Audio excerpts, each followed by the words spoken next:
Let's take a look at how your jobs dashboard works within Tradify.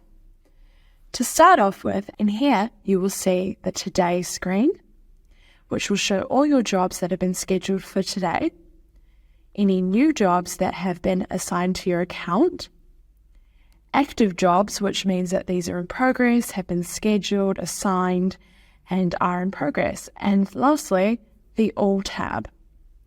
The All tab will show jobs that are complete, cancelled, and at any status that has been assigned to it.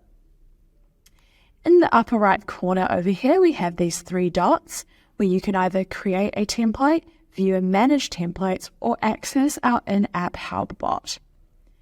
Moreover, this plus button at the bottom right corner here will allow you to create a new job.